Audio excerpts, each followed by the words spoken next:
Ahí está, empezamos a grabar ahora. ¿Hay alguna pregunta, Mariana? Bueno, Eh, em, Están diciendo que, por ejemplo, que trabajar con tutoriales también es muy efectivo. Lo que tú hablabas de la multialfabetización trabajar con... con tutoriales es muy efectivo también. Ay, sí, sí. Sí, porque uno en realidad no tengo la presentación acá. Eh, en general, muchas de las formas o estrategias que nosotros utilizamos cuando trabajamos con nuestros alumnos, eh, es decir, no todas se pueden defenestrar y no todas sirven en todos los momentos, ¿no? Y de ahí está nuestra tarea, el poder seleccionar el tipo de estrategia o tipo de metodología que vamos a realizar en algún momento determinado. Acá.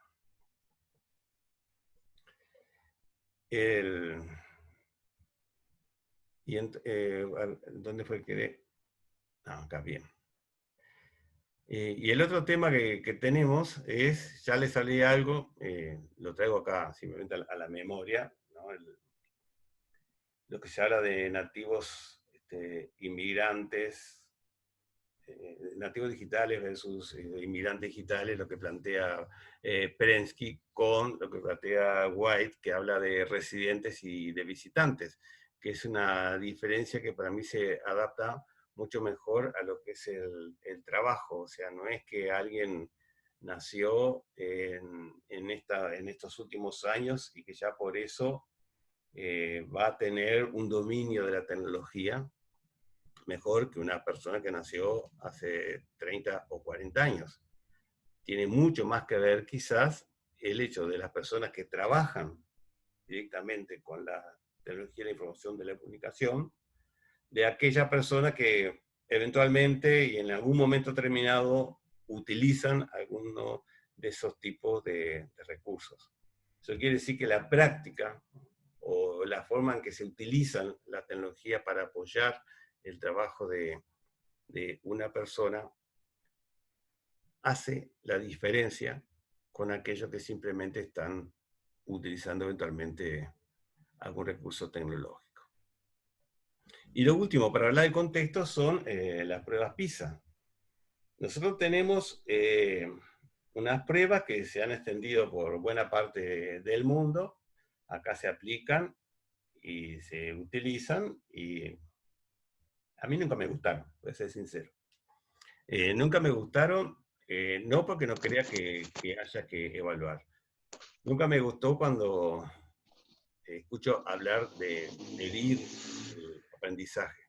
Vamos a medir lo que aprenden nuestros alumnos porque no sé con qué se mide, porque yo sé que el metro no sirve, sé que el litro no sirve, el kilo tampoco sirve, entonces yo no sé cómo se mide. Más o menos tengo idea cómo se evalúa el aprendizaje, o tengo pautas que me pueden llevar a intentar evaluar cómo están aprendiendo mis alumnos, qué aprendieron, dónde estuvieron mis errores. Porque la evaluación no nos da un listado de cómo ubicamos los alumnos y decimos alcanzó o no alcanzó, también, solamente eso nos da la efectividad y la eficacia de nuestra tarea como docentes. Porque el primer evaluado en cualquier prueba de evaluación es el docente.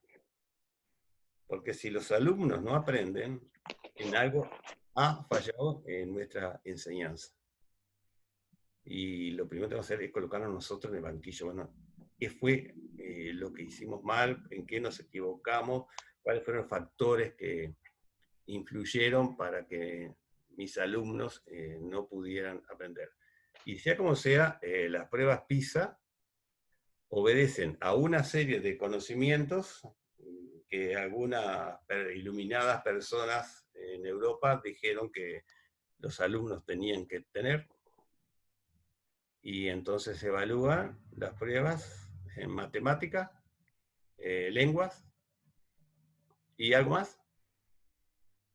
¿Me estoy quedando algo? ¿Alguien que me asista? ¿Algo más de las pruebas PISA? Capaz que ciencias, ¿no? ciencias, pero siempre nos queda la pregunta, si a un alumno le va mal en matemática o en lengua, pero sin embargo la historia le va lo más bien, si es un excelente historiador, si es una persona que dibuja como los dioses, que tiene otras áreas en las cuales se desarrolla. ¿Por qué no son tan importantes como matemáticas? ¿Por qué se valora tanto matemáticas, de lengua? ¿Por qué son algunas áreas y no todas? Porque no tenemos una visión integral de las personas y lo parcializamos en 3 o 4 áreas. Es decir, eso obedece, en mi criterio, a una filosofía de la educación, a una filosofía de la persona que, por lo menos, yo no concuerdo totalmente. Y ahí se deja de lado las inteligencias múltiples, ¿no? Sí, por supuesto. Sí, sí, sí, sí. Sí, porque se están fijando en 2 o 3 de las inteligencias múltiples que van por 11, creo, ¿no? Sí. Y entonces esto viene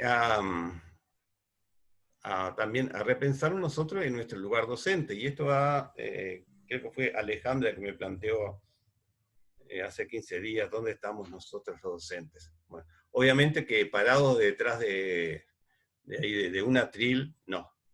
Ese no sería nuestro lugar. La cuestión es dónde estamos ubicados en estos escenarios en línea, ¿no? Y lo primero que hacemos es preguntarnos por qué, para qué y para quién. Y entonces ahí lo ponemos sobre el banquillo de los acusados a los conocimientos que tenemos que enseñar. O sea, ¿cuál es la filosofía? ¿Quién obedece la creación de esos conocimientos? No digo acá referido solamente a Uruguay, estoy hablando a nivel mucho más general. ¿Cuáles son las competencias que se piden hoy para los futuros trabajadores? Que van a trabajar dentro de 10, 15 años. Así que dentro de 20 a 30 años va a haber una cantidad de profesiones que ni siquiera tenemos noticia ni imaginación hoy para poder visualizarlo. Ahora, ¿quiénes son los que determinan que necesitamos egresados con tales o cuales competencias? O sea, somos nosotros los educadores, y nosotros los educadores pongo también a las autoridades educativas. Son las empresas, son las multinacionales que necesitan tener gente para poder trabajar, son los que se dedican a la tecnología, que necesitan más y más desarrollo tecnológico. ¿Quiénes son? Y entonces, a partir de allí nos preguntamos, y entonces, bueno, nosotros como docentes, que buscamos ser críticos y buscamos que nuestros alumnos también entren en un ejercicio de criticidad. ¿Cuántas oportunidades tenemos de ejercer un trabajo, de ponerlos en contacto con algún tema que les despierte la criticidad? Es decir, ¿dónde la podemos encontrar y dónde la podemos trabajar, aunque eso nos lleve tiempo? Los programas escolares están pensados en los términos del tiempo como cronos, en un tiempo que tiene duración, principio, final, y se terminó. Y en general no, el aprendizaje, o sea, el aprender durante toda la vida es el tiempo que transcurre, es la visión del tiempo como aión. O sea que no tiene una duración, porque siempre se está aprendiendo, siempre se está construyendo. Y por eso es difícil encasillarlos en un principio y en un final temporal. O sea que nuestro lugar entonces, va a estar siempre en el cuestionamiento de las formas establecidas para tratar de buscar nuevos espacios que nos permitan a nosotros enseñar, que nos permitan a los alumnos aprender y entre todos construir una mejor educación.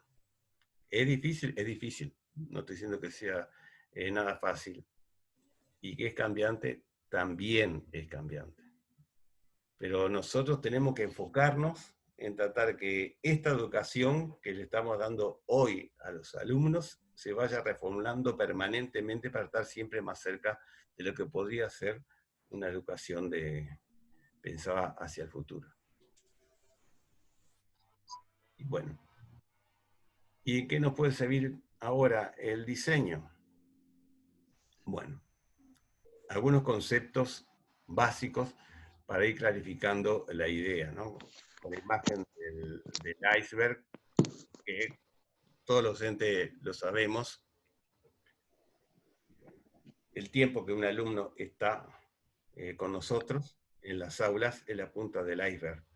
El tiempo que no se ve y el esfuerzo que no se ve, que la mayor cantidad que está debajo de la superficie, es lo que nosotros nos ha llevado la formación, el tiempo que nos lleva la planificación, el tiempo que nos lleva a pensar qué tipo de actividades para poder armar y articular mejor los espacios de enseñanza, la evaluación, etcétera, etcétera. Sabes que la presentación no se está viendo, las diapos que tú mencionas no se ven. Perdón, ¿qué es lo que no se ve? Las diapos que tú estás mencionando no se ven.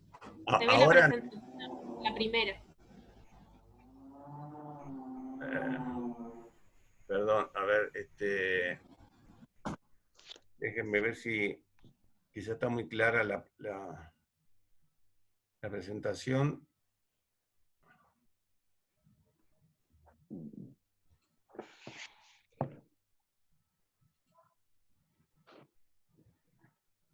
A ver si le puedo cambiar el color para que...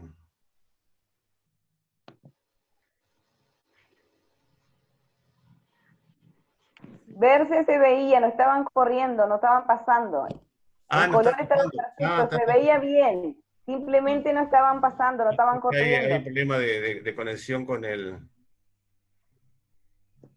Quedó en la primera.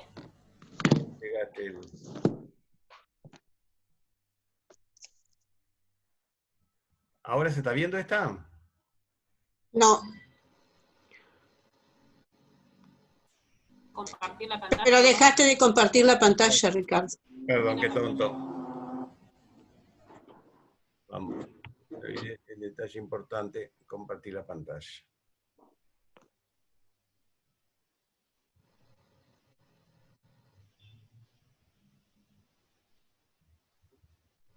Pero sigue sin compartir. Ahí va. Ahora sí. Ahora sí.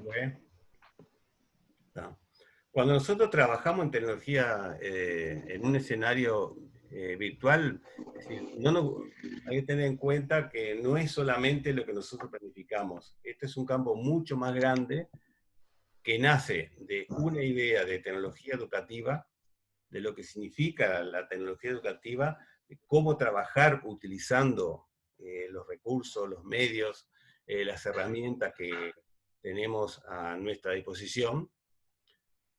Idea que obviamente se apoya en una pedagogía crítica. Es decir, nosotros lo primero es que adaptamos la tecnología educativa para nuestros alumnos y para nosotros, para nuestra práctica. No adaptamos a los alumnos ni nuestra práctica a la tecnología educativa. Lo que sí tratamos de construir en función de lo que nos ofrece la tecnología, un nuevo escenario que permita potenciar los aprendizajes y que obviamente también potenciar nuestra enseñanza. Pido disculpas si hay ruido porque acá en mi edificio hay alguien que está haciendo agujeros con un taladro, no sé si se escucha.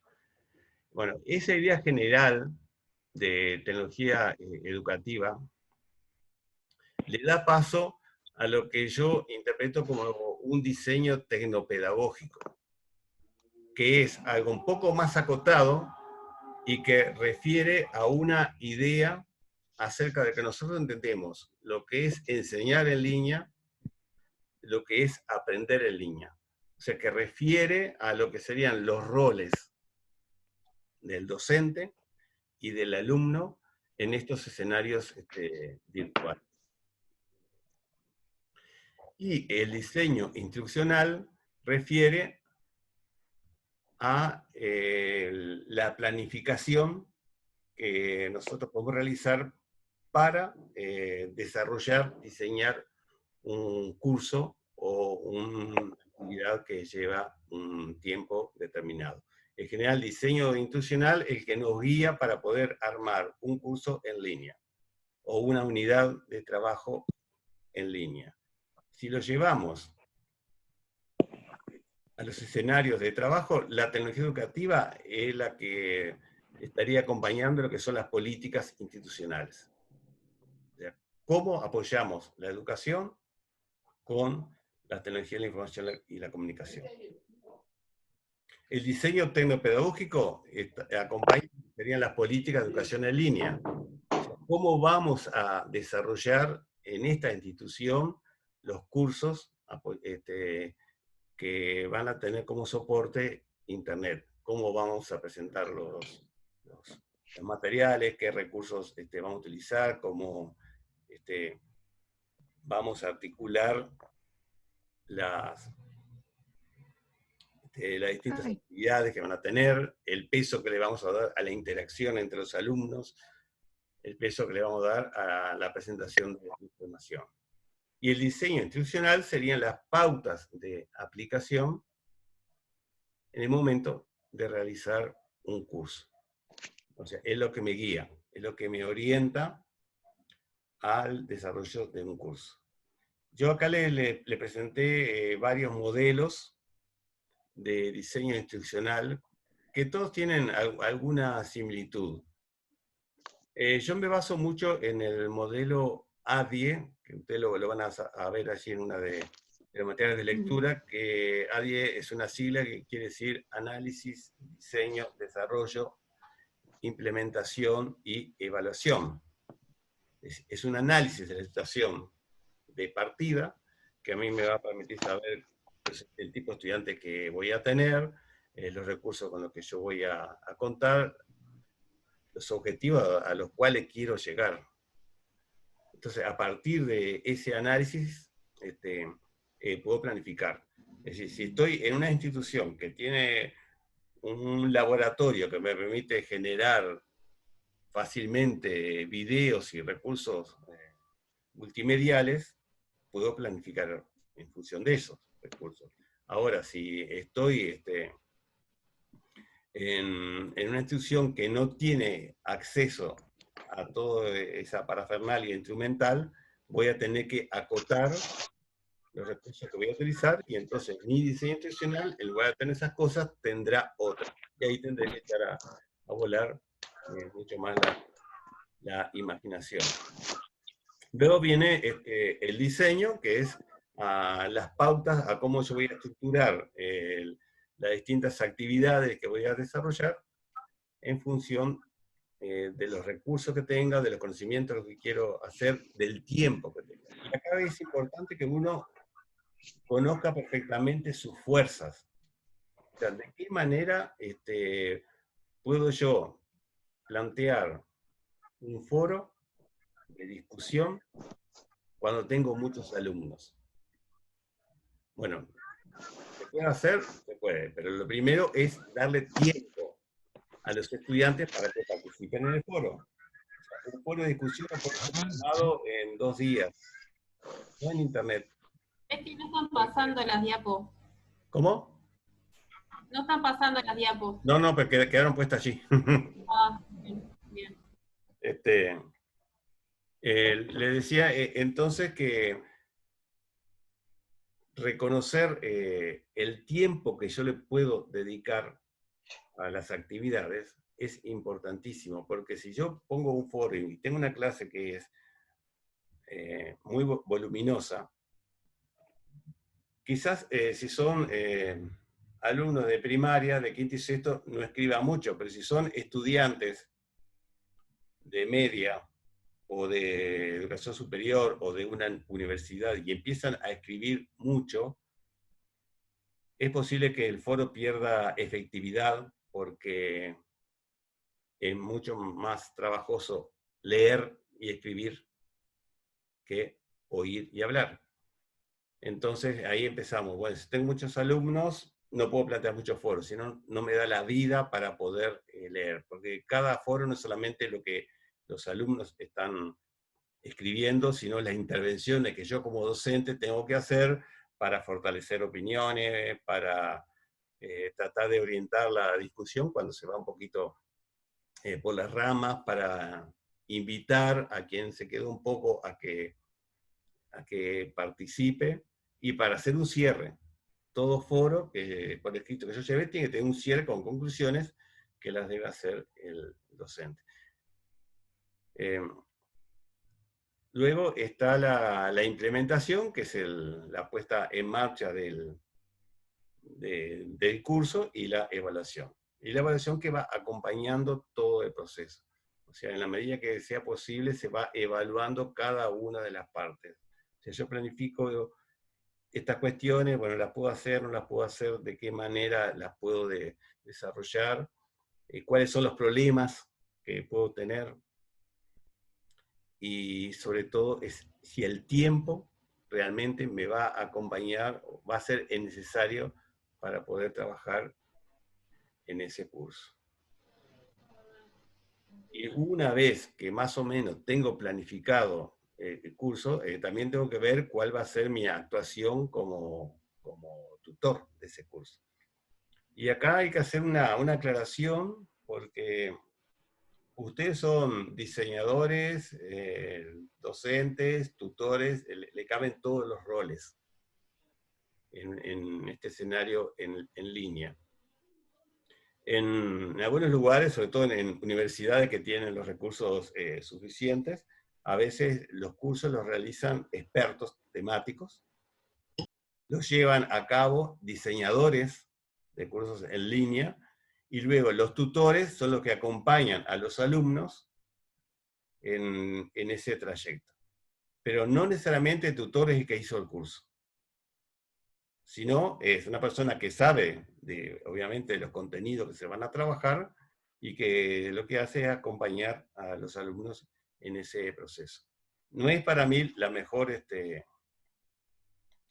forma de trabajar. Yo siempre preferí que en un curso en línea quien actúe como tutor sea la misma persona que lo diseñó.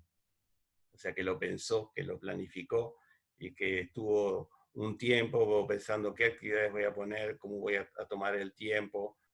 Acá esto es mejor presentar un video, y entonces ahí empieza a articular todo. Y hay cosas que no están escritas en los libros, porque sería de muy mal gusto escribirlo, pero en un curso en línea uno tiene que estar considerando siempre y pensando siempre qué es lo que le puede resultar mejor para los alumnos, y qué es lo que me puede resultar mejor para mí en función del tiempo disponible que yo tengo. Porque si yo soy un profesor de media y tengo 5 grupos de estudiantes y en todos planteo un foro, ¿cuándo voy a tener tiempo de poder analizarlo y discutirlo y orientar a mis estudiantes? Por eso digo, ponerse en un lugar crítico y decir, bueno, ¿tengo tiempo, tengo fuerza, tengo ese espacio como para poder realizarlo? Bueno, si lo tengo, adelante.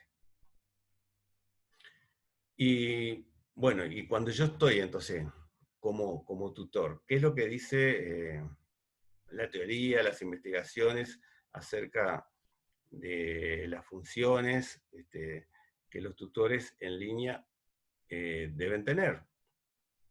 Esto puede variar dependiendo de los autores que ustedes consideren y que lean, ¿no? Y son más o menos, si ustedes se fijan, son funciones que nosotros las podemos realizar perfectamente, y las venimos realizando en un aula física común, ¿no? La función académica, la función organizativa, la función orientadora, todas esas hacen a lo que nosotros somos como docentes. Lo único es quizá que es diferente, porque tiene mayor peso es la función social y la función técnica. Porque en el espacio en línea la función técnica la tengo que ejercer y tengo que estar seguro de que mis estudiantes tienen dominio sobre las herramientas que yo les voy a plantear. A no ser que uno sea un docente desalmado como soy yo y les ponga a ustedes que trabaja en Python cuando quizás no lo conocen. Pero en función del conocimiento técnico que tienen mis estudiantes, tengo que ver si no conocen las herramientas, buscar de qué forma le puedo poner en contacto, por ejemplo, a través de enlaces tutoriales, de videos explicativos que estén en internet, para que adquieran ese dominio. Y lo otro es la función social, ¿no?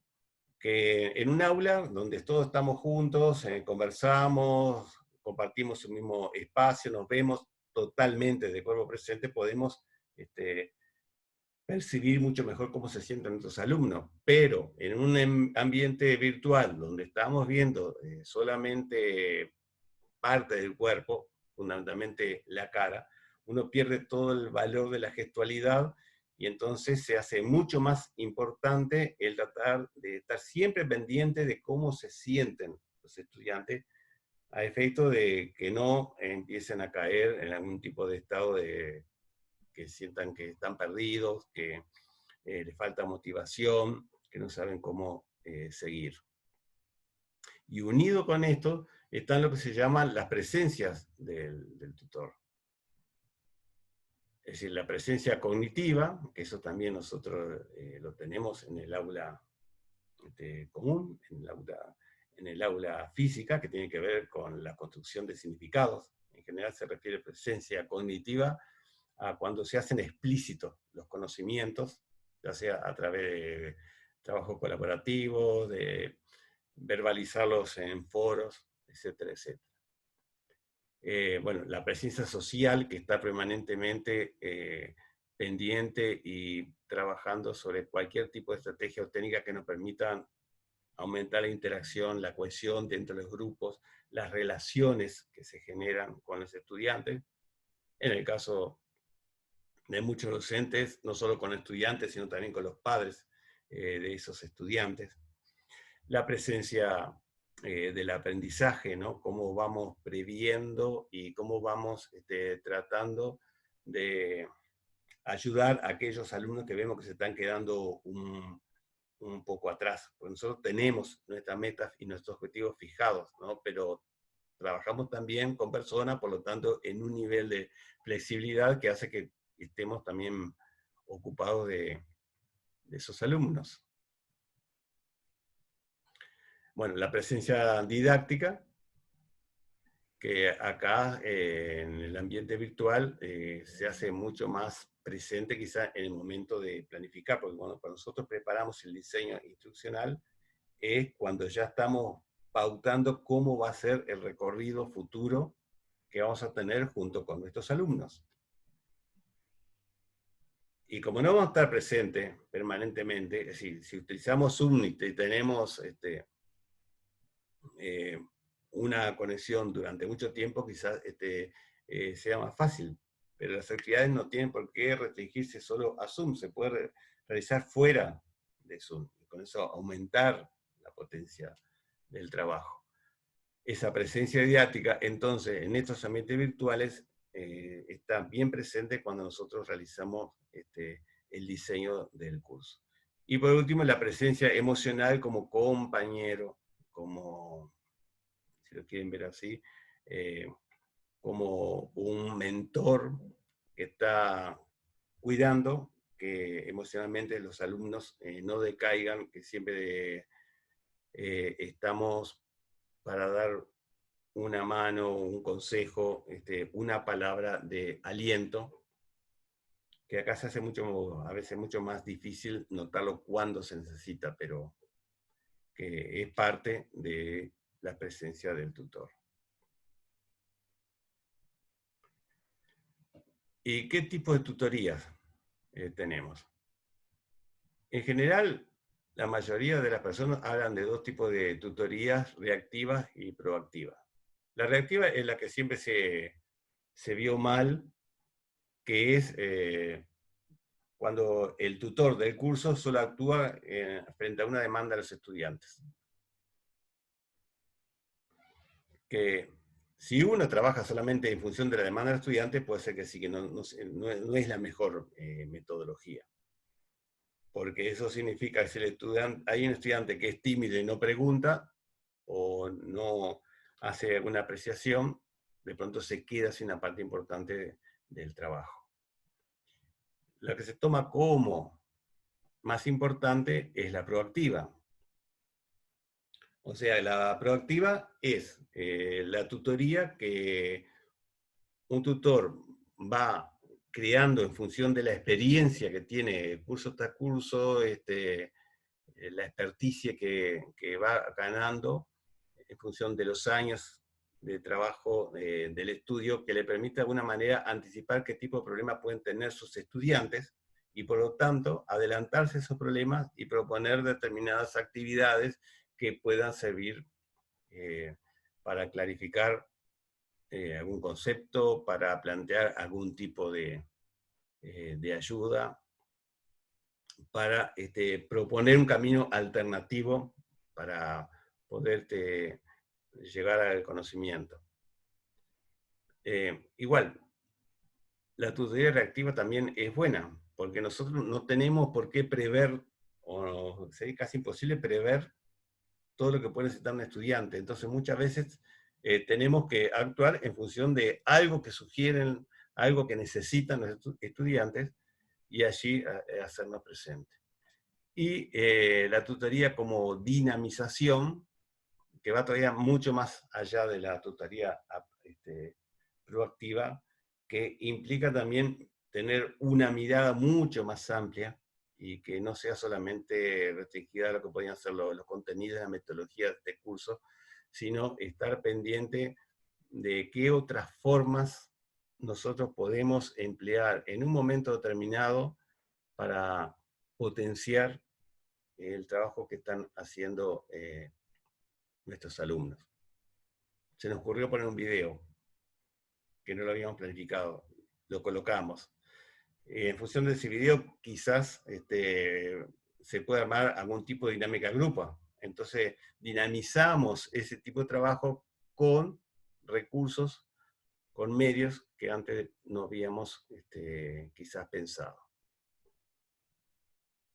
Esto no es distinto en cuanto a las funciones de lo que podemos hacer en el aula, pero sí se hace más importante el estar presente y pendiente de esas tareas, porque acá no acompañamos quizás todas las horas que podemos acompañar antes a nuestros estudiantes. Y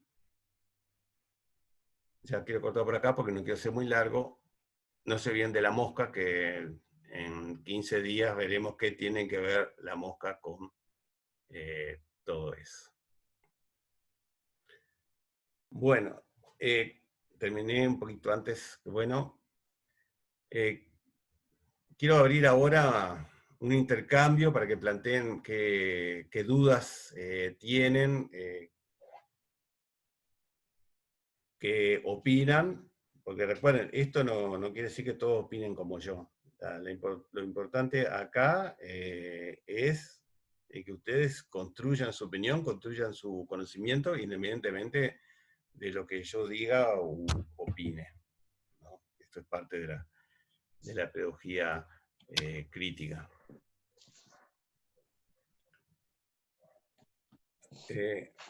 Mariana, ¿registraste alguna cuestión allí en el chat? Sí, alguna que otra cosita. A ver. Rosana Cáceres quiere hablar. Bueno, Adelante. A mí lo que me surge es la gran duda de que sé que no es el mismo ambiente, la clase tiene una dinámica especial y esta modalidad de trabajo a distancia con los chicos es diferente, pero siento que dentro de muchas de las cosas que tú decís, cuando haces el planteo de las presencias, de las funciones del tutor, de los tipos de tutoría, encuentro que hay mucha similitud con las cosas que hacemos en la clase, y siento que todavía no encuentro las herramientas para esta nueva modalidad. Bueno, la idea es que vayamos descubriendo las nuevas herramientas, ¿no? A ver, nosotros tenemos, como lo veo yo, un gran problema, y es que ya lo planteé en la primera de las charlas, que en general los docentes siempre quedamos atrás. Tuvimos 13 años de Plan Ceibal, ¿no? Ahora se cumple 13 años el Plan Ceibal. Sin embargo, no se ven demasiados cambios. Y no estoy hablando en cambio a que haya un aula que está saturada de tecnología, que haya plataformas que permiten el trabajo, bibliotecas virtuales, etcétera, etcétera. Luego cambios en las metodologías, cambios en los contenidos, cambios en los formatos que se da la educación. Ahora, ¿qué ha pasado? ¿Dónde ha estado alguno quizás de los problemas? ¿Cuánto peso se le ha dado, por ejemplo, a la formación de los docentes? Y sobre todo, ¿cuánto se fue preparando a los docentes para trabajar en línea? Bueno, poco y nada, por lo menos para mi gusto. Esto, hace años que se tendría que estar trabajando. Hace años que la mirada del Plan Ceibal tenía que estar fundamentada en una mirada educativa más que una mirada social. Pero en sus orígenes siempre fue visto como un proyecto social.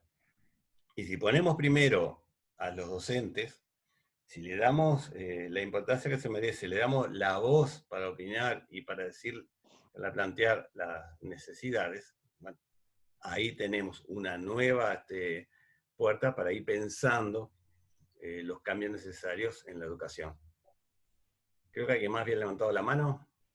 Irene creo que está levantando la mano, y Irene, sí. ¿Se escucha? Sí. Sí. Va Irene primero. Yo fui a varios encuentros de Plan Ceibal y conozco la metodología.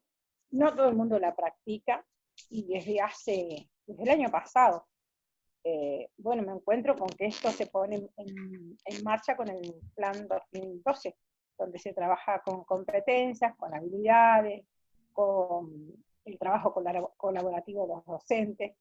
Y este es el segundo año, porque también depende de la elección de horas, si están las horas para tomar y demás. No ha sido nada fácil. Primero, intentar cambiar nuestras cabezas, ¿no? Digo, se necesita de mucha flexibilidad, donde el aprendizaje es de ida y vuelta, y donde todavía se cuestiona si eso es aprendizaje, porque ellos van a hacer en 1 año y medio ciclo básico, para después, que ya se sabe, no lo vemos, pero intuimos que no todo el mundo va a ser.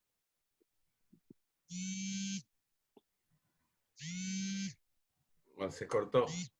Se cortó. Perdón, Sí. me entró una llamada, ¿me escuchan? Sí, sí, sí. Sí. Entonces, yo lo que veo es, hay mucha resistencia, porque se cuestiona si las habilidades que ellos salen están aptas para un 4º año. Yo no sé, yo hablo de mi experiencia personal, me transformó en todos los aspectos. Me ayudó a trabajar en equipo, pero también con gente que lo hacía sola.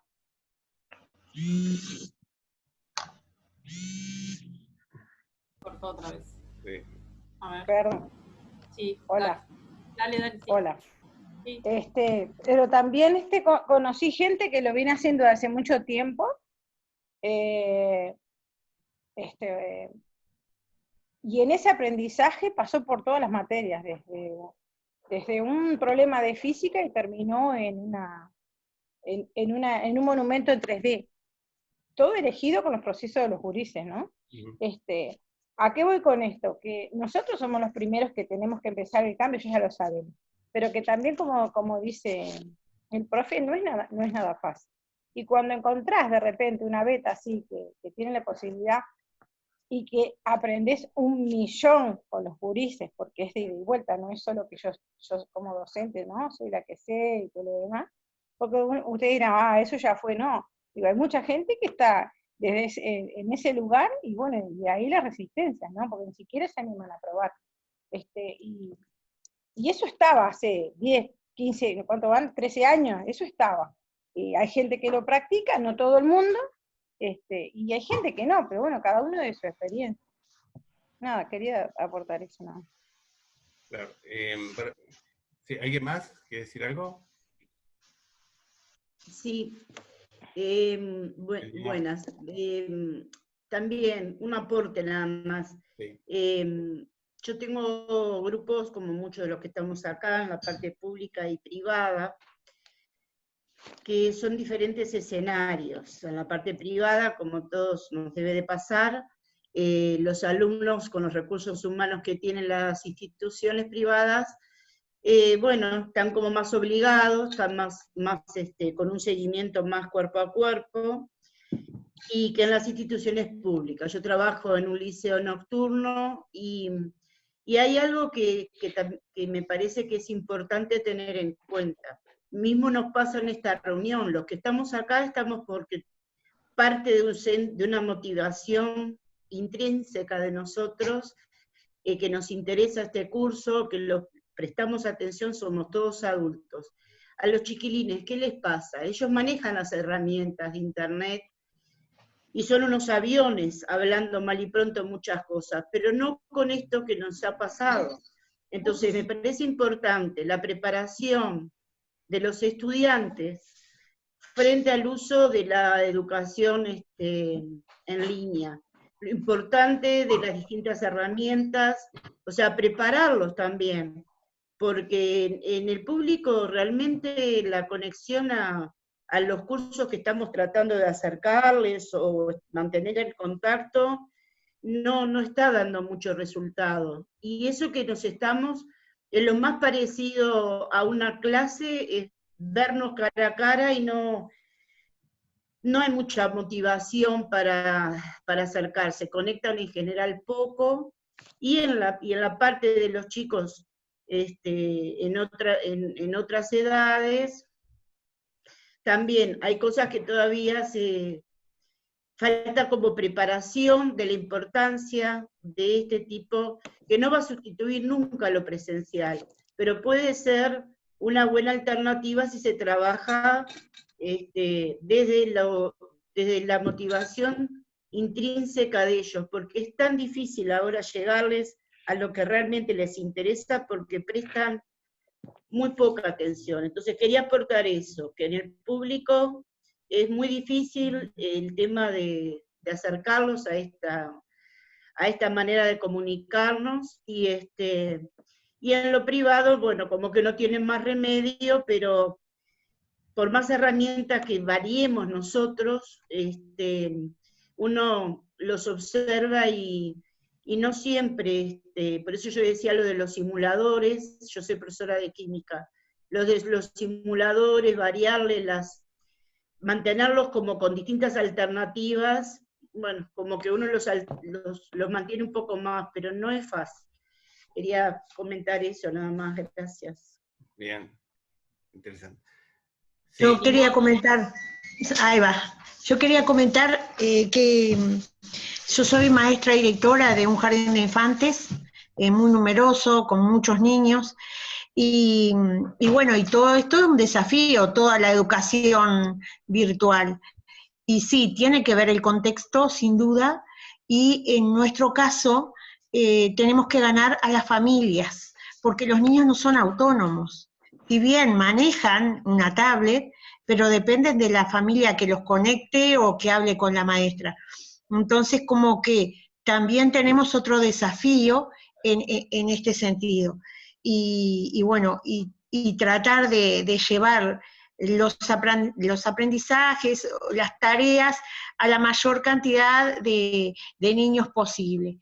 En cuanto a Ceibal, en realidad nosotros tenemos una biblioteca virtual, tenemos tablet y computadoras, pero van pasando por las clases porque no tenemos 356 computadoras o 356 tablets, son 30 tablets que van variando, y sí, y los niños vuelan, tienen razón, son pequeños, las maestras tienen el taller de tecnología y los chiquilines desde el vamos les encanta eso y pueden lograr mucha cosa, tanto en lenguaje o en matemáticas, que son más o menos las plataformas que hemos utilizado, y bueno, también en arte, y eso de dibujar, y también la escritura.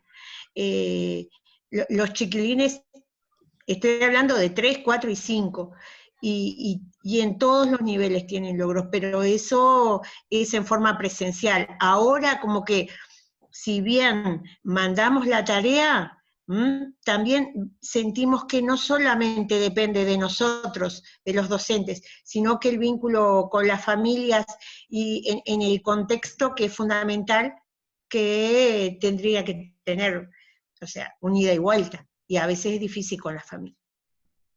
Sí, quiero decir algo antes que se me vaya, lo anoté. Alguien escribió acá en el foro que la planificación de las estrategias que se realizan en estos ambientes es igual a la que se realizan en las aulas hasta ahora. Y sí, las tenemos que hacer igual, y tenemos que tener en cuenta el tiempo, porque nosotros seguimos atados al año lectivo.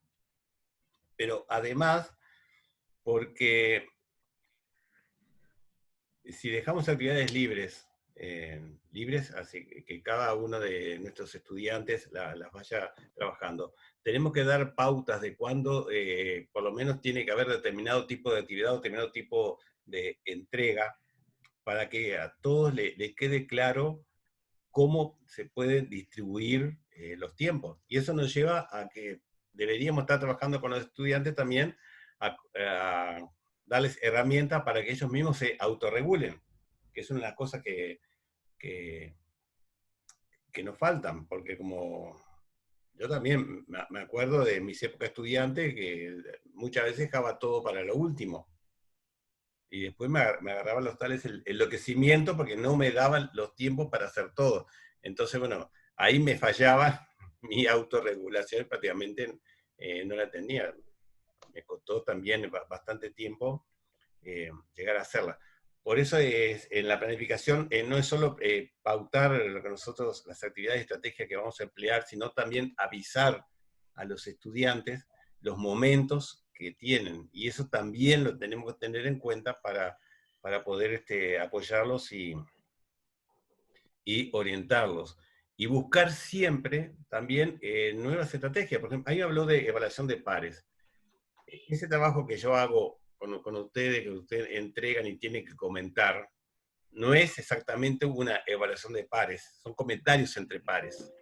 Pero esta herramienta podría también utilizarse para hacer una evaluación de pares, y es una cosa que se utiliza mucho en la educación en línea. O sea que hay algunas universidades en el cual la evaluación de un curso la dividen porcentualmente, y entonces le dice, por ejemplo, las actividades tienen, el cumplimiento de las actividades tiene un peso de 80%.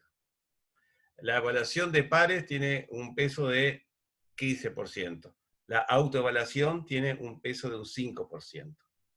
Y entonces se tienen en cuenta todos los varios elementos que pueden participar. Incluso se trabaja también, cuando se trabaja en grupo, hay evaluación del grupo, evaluación de los compañeros del grupo y autoevaluación. O sea, siempre está pendiente eso. Y yo lo he hecho y le digo que cuando empecé a hacerlo me costaba desprenderme de mi papel de evaluador y compartirlo con los estudiantes. Pero así debería ser, porque ellos también pueden ser muy buenos evaluadores. Y lo otro, claro, tú dijiste, creo, el problema de los alumnos que no se interesan. Y a los alumnos les pasó igual que a nosotros. Nos metimos todos en un ambiente para el cual no estábamos preparados. Si hubiéramos tenido tiempo antes, los estudiantes hubieran estado acompañados, donde actividades se podían complementar fuera de las aulas, ¿no? Y hay una cantidad de estrategias para todo lo que tiene que ver con el aprendizaje basado en problemas, en proyectos, se puede hacer a través de lo que se llama el aula invertida, donde técnicas de gamificación podía ser un poco más entretenida y atractiva la educación, pero no hubo tiempo de probarlo.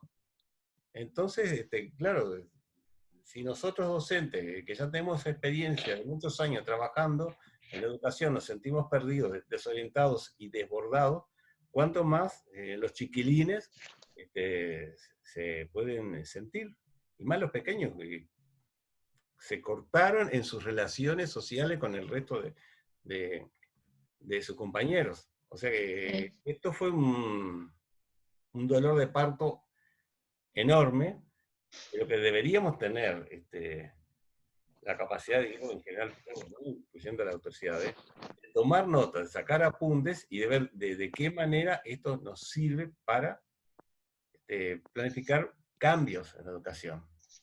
Y uno de los primeros cambios que deberían darse cuenta es que los docentes están trabajando, no he hecho cuentas, y capaz que digo un disparate, pero me parece que no me equivoco mucho, están volcando un 50% más de tiempo del que volcaban antes en las aulas. Sí, sí. Y tiempo que no se pagan, son horas docentes, es la parte de abajo del iceberg, ¿no? Valía.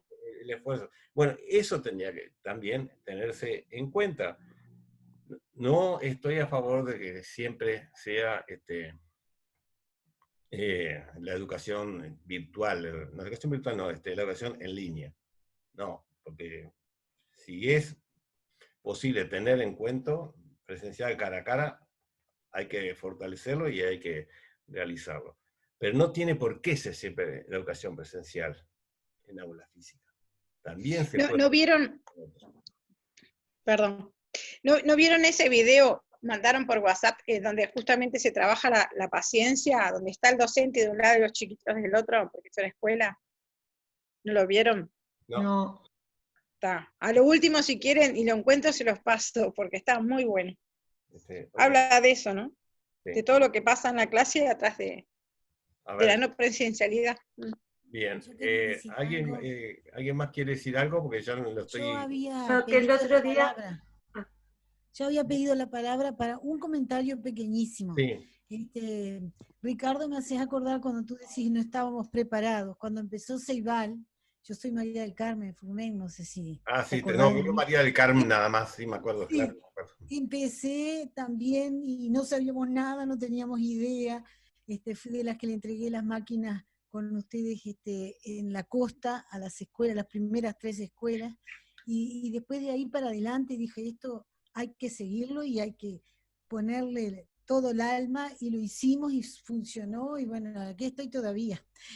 Ahora soy directora de un instituto de formación docente y les quería participar de que, gracias a Dios, todos los profesores están conectados con sus alumnos y están trabajando a las mil maravillas, algunos con plataformas, con Zoom todos, algunos utilizan CREA, otros Edmodo, utilizan WhatsApp, todas las posibilidades que hay, y estoy encantada porque los alumnos responden a la maravilla.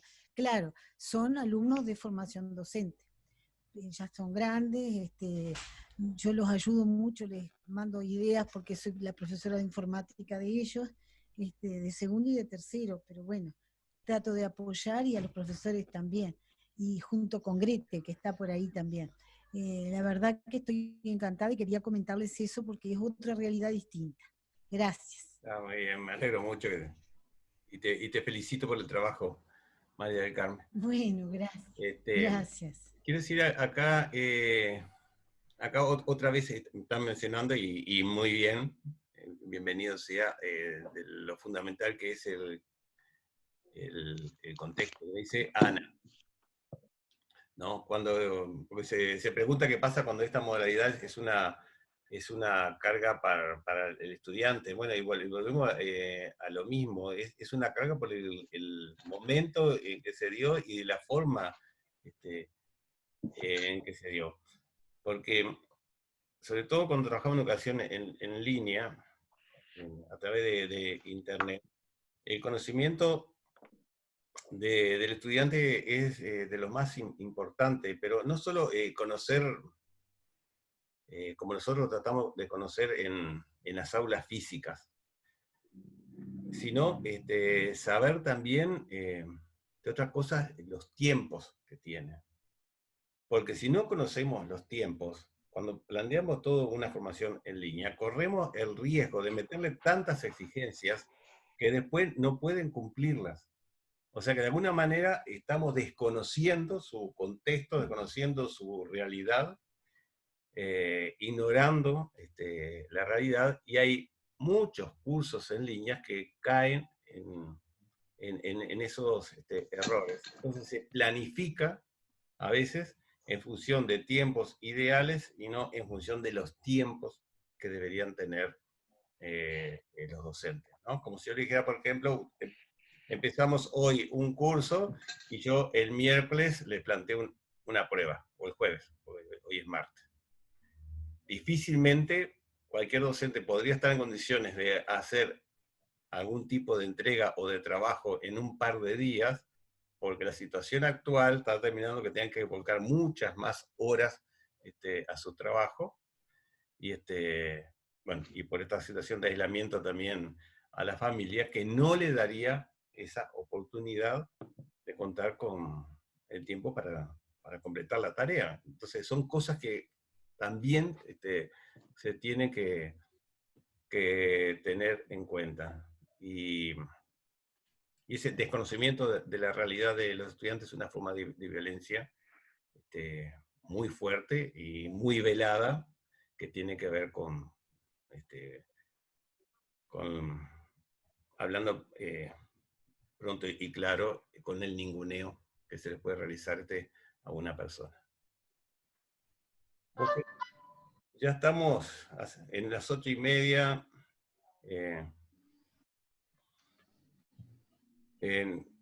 Si tiene una última pregunta, si alguien tiene, si no, no los quiero detener por más tiempo. Yo me disculpo, Teresita. Sí. Mi caso, yo me voy a disculpar porque me acabo de enterar, no tuve tiempo de revisar el correo electrónico y recién me llegó hoy el anuncio de la clase de hoy. Ah, está. Después la voy a ver grabada, profe. Me falló el aviso por la plataforma, falló. Entonces yo me quedé confiado en que igual bueno, lamento y... No hay problema, está grabada, así que cuando mande el vínculo la voy a ver. Muchas gracias igual. ¿Alguna otra cuestión? Si no... Yo quería plantear una cosa que capaz que no es el mejor momento para plantearla, porque hay algunas cuestiones de todo esto que tiene que ver con que este curso es de educar en línea, y la palabra educar tiene que ver con algo mucho más profundo que enseñar, ¿no?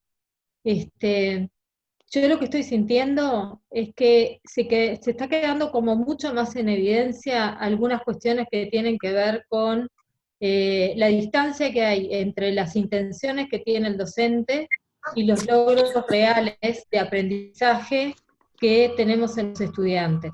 Eso ocurre en la presencialidad, porque vos te pones un objetivo, diseñás tú una estrategia, y como vos decías hoy, es lo que realmente podés llegar a medir de lo que aprende el estudiante. Sí, hay como algunos indicadores, ¿no? Y unas estrategias para tener una aproximación a eso, pero siempre hay como una suerte de agujero negro en el cual uno nunca termina de saber qué hay ahí en esa cabecita, ¿no? O qué quedó de todo lo que uno trabajó.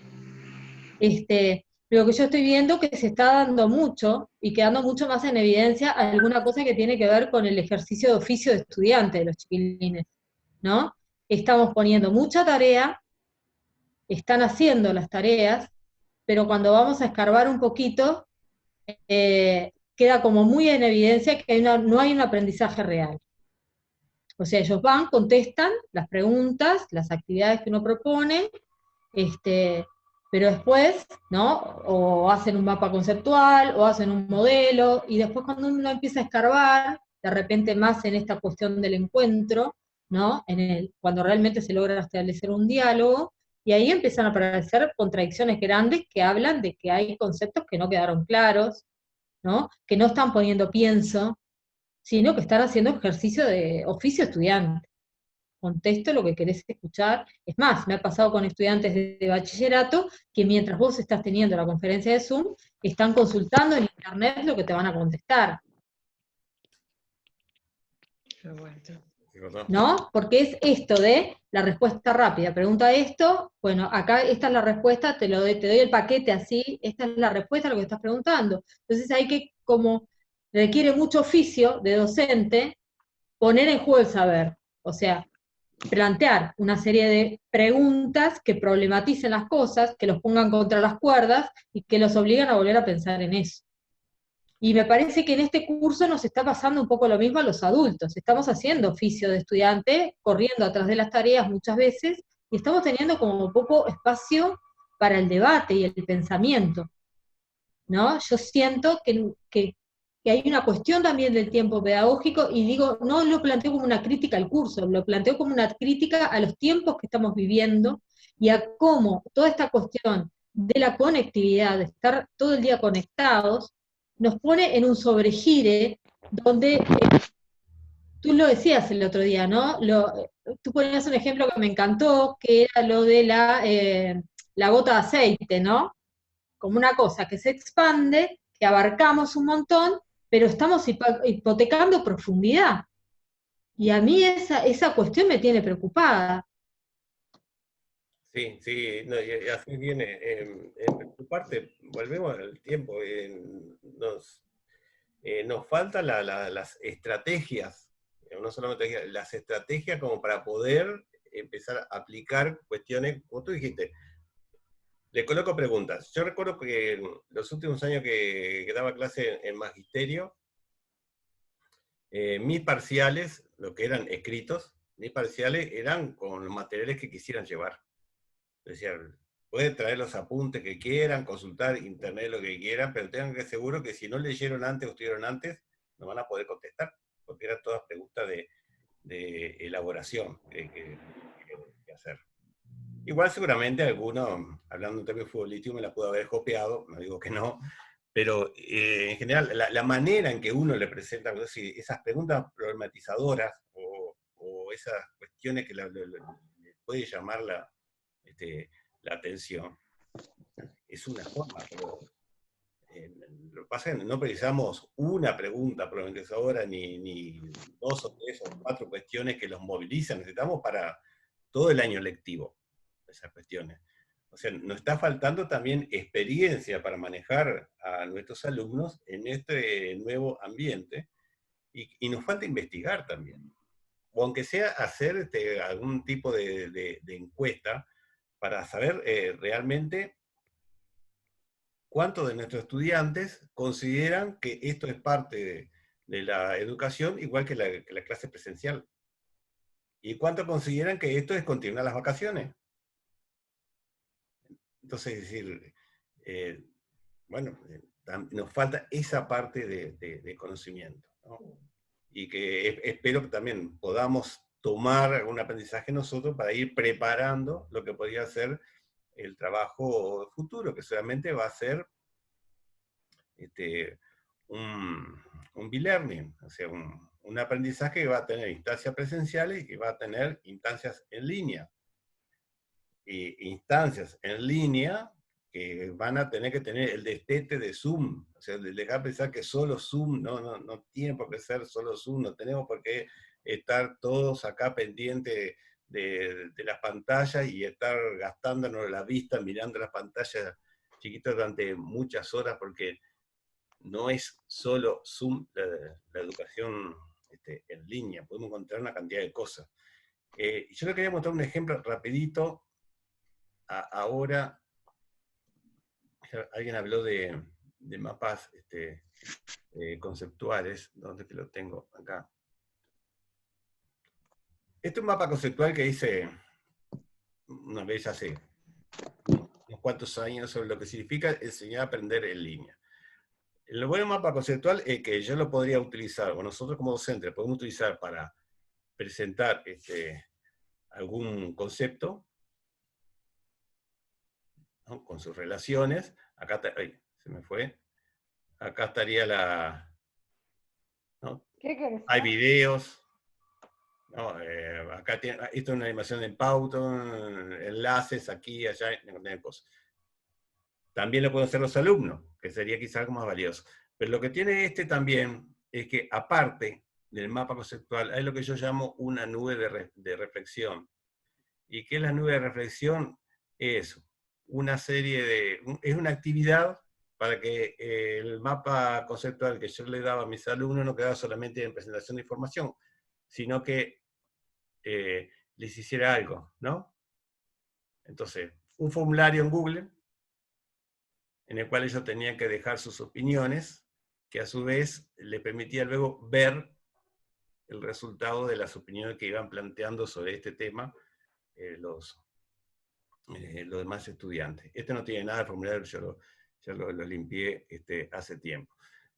Es decir, que este mapa conceptual que se puede trabajar simplemente mandando un link a los alumnos, ¿no? Vía correo electrónico, en la plataforma, ponerlo en una red social, en la que sea, en Instagram, en Facebook, mandarlo por Twitter, lo que sea. Lo que hace es agregarle algo más al mapa conceptual, que es una pequeña instancia que implica algún tipo de actividad para los estudiantes. Y esto es muy sencillo porque es un formulario que le hace una serie de preguntas sobre, no me acuerdo ahora qué era, qué pensar sobre educación en línea, y acá le permite ver los comentarios del resto de las personas que vieron. Porque acá yo no puedo asegurarme simplemente por enviar un mapa conceptual que va a haber una interacción. Entonces, por lo menos lo que hago es ponerla a pensar para que responda, y a su vez ver qué respondieron los otros. Entonces, para esto no fue inventado un mapa conceptual. Un mapa conceptual fue inventado para presentar un concepto. Este es un agregado, una extra, por lo que yo llamo valor educativo agregado que uno le puede encontrar a un software. ¿Sí? ¿De qué otra manera le podemos sacar un poco más de jugo a este recurso? Y en general casi todo le podemos sacar algo más. En casi todo podemos inventarle y buscarle la vuelta para encontrarle algo más. Bueno, bueno, si no hay ninguna otra pregunta, yo los libero, quedan libres, descansen, que como dicen, mañana será otro día con más actividad. Aunque ya tenemos ese segundo fin de semana largo que tenemos en mayo. Hacía años que no nos tocaba eso y bueno. Y en mi carrera de docente es la primera vez que no lo disfruto como lo disfrutaba antes. Por toda la actividad nueva que hemos tenido. No se notó. Bueno, seguimos en contacto a través de la plataforma.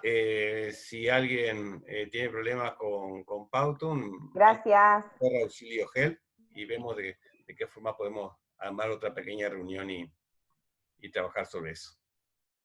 ¿Ah? Ricardo, Sí. Eso que mostraste recién se llama mini domo. Mindomo. Es el... Min.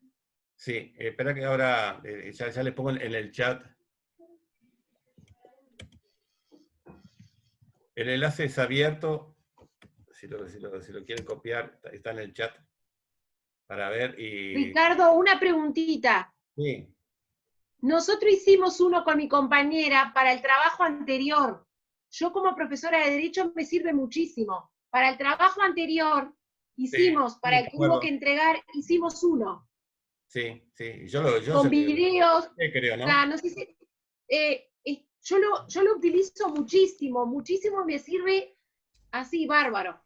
Sí, el Mindomo lo que tiene es que su versión gratuita, creo que le permite 3 veces. en línea, ¿eh? Sí, pero 3 veces, pero ¿sabés lo que podemos hacer? En el mismo, lo borrás, yo uso el mismo, lo borro y incorporo más cosas. Sí. Sí. Nada más que eso, ¿no? Bueno, gente, gracias por la compañía. Gracias. No, gracias a ti. Descansen. Chao. Y nos vemos Chao. la próxima vez. Pasen bien todos. En los 15 días. Chao. Chao. Gracias. Chao. Gracias. Hasta luego. Chao. Chao, Fabi. María Jiménez está mi compañera. Bueno, chao. Chao, Muchas Miriam. gracias. Buenas noches. Tuve un estudiante con cara de gato. ¿Quién? ¿Quién? A ver que no me puedo ir. No sé ver el nombre, vi que era... ¿Gato o gatita? Debe ser una gatita. Sí.